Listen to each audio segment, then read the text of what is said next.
Bonjour à tous, 6 décembre, aujourd'hui nous avons reçu 2 palettes de ruches. C'est pour notre futur parcours de ruches extraordinaires de la forêt mellifère. Et nous apporterons dès que possible en forêt, mais là le temps est trop mauvais aujourd'hui, les routes ne sont pas praticables, donc ce sera un autre jour. Voici les habitants de la forêt. Ceux qui regardent la fin des vidéos savent que je fais découvrir les habitants qui viennent la nuit dans notre forêt. Et il y aura quelques petites vidéos amusantes à chaque fois.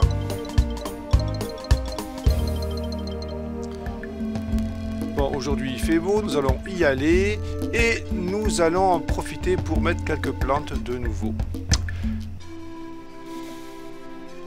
Alors, c'est parti pour la vidéo.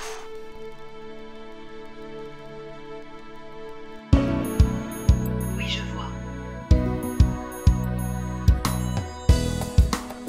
Regardez ces ailes.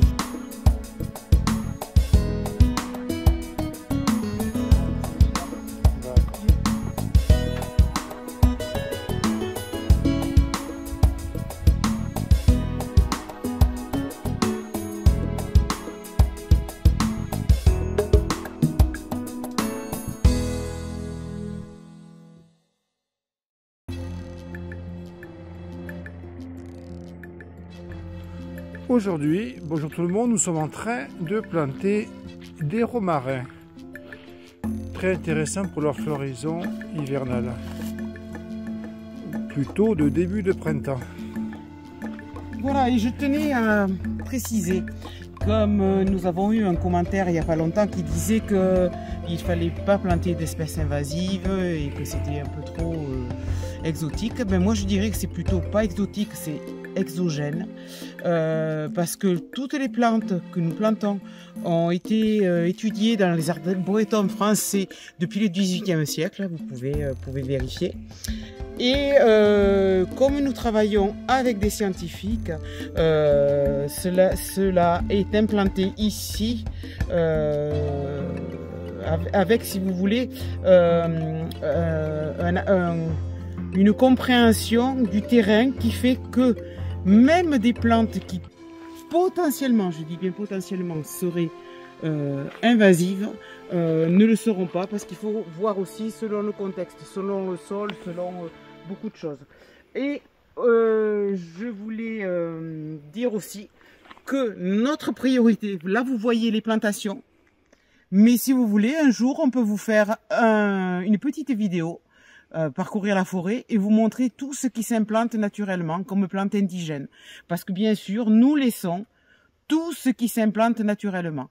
C'est notre priorité. Là, nous rajoutons, parce que quand le milieu était fermé, puisque là on a ouvert tout le milieu, c'était vraiment fermé, les pins étaient plantés à un maximum 1 mètre chacun l'un de l'autre, ils ne pouvaient pas pousser et rien ne pouvait s'installer dessous, il n'y avait rien, c'était un sol nu couvert d'aiguilles de pin. Donc depuis qu'on a ouvert le milieu, il y a plein de choses qui apparaissent, des plantes indigènes qui s'installent, certaines mellifères, certaines non, mais on laisse tout. On laisse toutes les plantes mellifères et non mellifères qui s'installent. Notre priorité, c'est bien sûr de favoriser la flore indigène. Nous rajoutons de la flore qui n'est pas du coin, de Lozère ou de ce coin de Lozère, juste parce que il faut enrichir cette flore pour qu'elle puisse faire vivre des pollinisateurs tout au long de l'année. Alors bonjour, on continue nos plantations. Donc là j'ai un petit Prunus padus, donc cerisier à grappe, et c'est vraiment mellifère, c'est en fin de printemps, hein, au mois d'avril, mai même en Lozère. Là j'ai 3 petits sorbiers des oiseleurs. Voilà. Là vous avez 2 petites Zaralias. C'est ce qu'on appelle l'angélique du Japon. Vous voyez, ça repart du pied un peu au printemps. Souvent ça gèle, ici ça gèle l'hiver. Et c'est aussi mellifère l'été. Hein, donc en Lozère c'est fin juillet. Nous avons des seringas, d'accord, des seringas, tout ça là. Après nous avons des lauriers-thym, ou viorne-thym. Voilà. C'est pareil, ça fleurit l'hiver, en fin d'hiver en Lozère, donc c'est plutôt en février. Voilà. Nous avons aussi, là, elle se voit, elle est là, voilà. Nous avons aussi planté, on en a déjà planté 4 ou 5 petites glycines de Chine, enfin, non c'est du Japon celle-là, attendez, je ne vais pas dire de bêtises, on ne met pas de Chine. Si, de Chine, je raconte des bêtises, vraiment des bêtises. Donc des glycines de Chine, parce que ça aussi c'est mellifère et c'est intéressant, ici c'est en juin. Là, nous avons, on a déjà planté le mois dernier 5 petits Cupressus sempervirens, donc des cyprès de Provence. Là, nous avons des frênes à fleurs, 3 petits frênes à fleurs et un petit aulne de Corse ou à feuilles en cœur. Alnus cordata. Voilà, nous allons planter. Voilà. Et là, à gauche, et puis là à droite, là où vous avez les cartons, vous avez des microcouliers de Provence. Parce que ça aussi c'est intéressant pour les fleurs. Et vraiment, je le répète, c'est non invasif. Et on le répète et on insiste, c'est non invasif sur un sol de cosse. Sur un sol de cosse, parce qu'il faut savoir que les plantes invasives, elles s'installent là où le milieu leur plaît beaucoup. Donc elles viennent, la majorité des plantes invasives, vous pouvez regarder, elles s'installent là où il y a des sols à améliorer.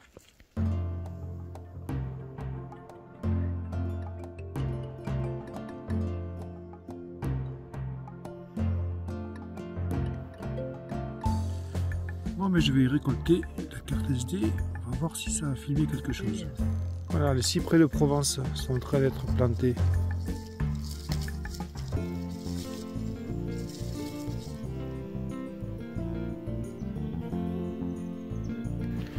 On vient de planter 50 tilleuls à grandes feuilles.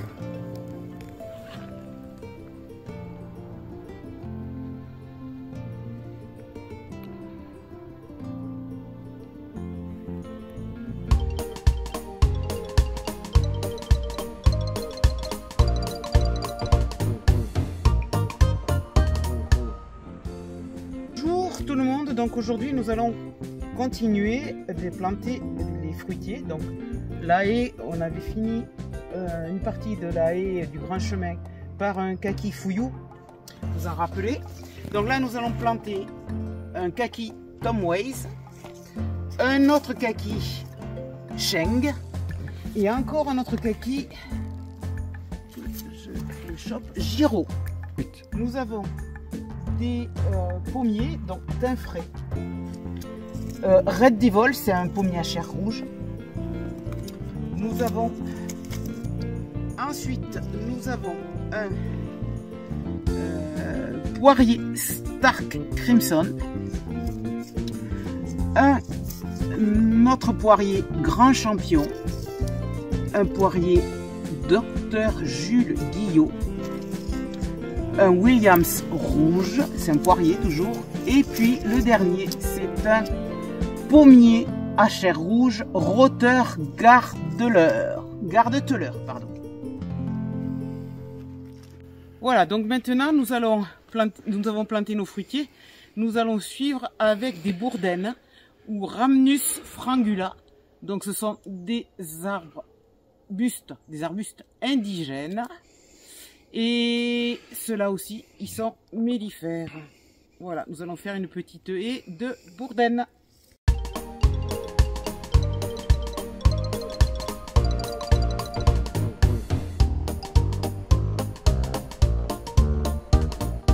Voilà, j'ai fini de planter pour la journée, mais je sais pas si vous voyez, il y a des il y a de la neige, il y a des petits flocons de neige qui tombent. Voilà. C'est entre la pluie et la neige. Voilà, je rentre à la maison. Voilà. En train de rentrer donc à la maison.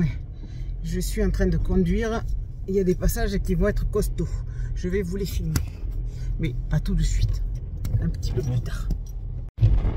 Voilà, on arrive au passage costaud. Alors ça va glisser un peu la voiture. On y va. Hop là.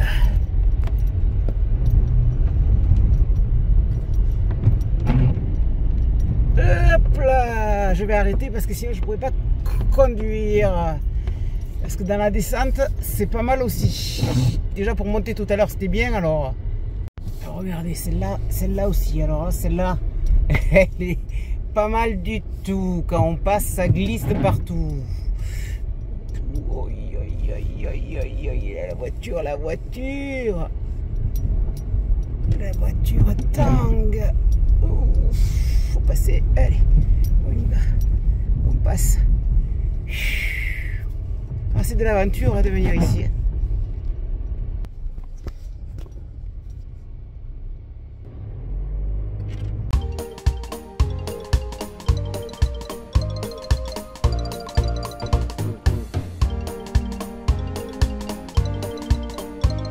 Bon, l'opération du jour va être de nourrir ces colonies pour leur permettre de finir de passer l'hiver. Donc ça va être opération Candy.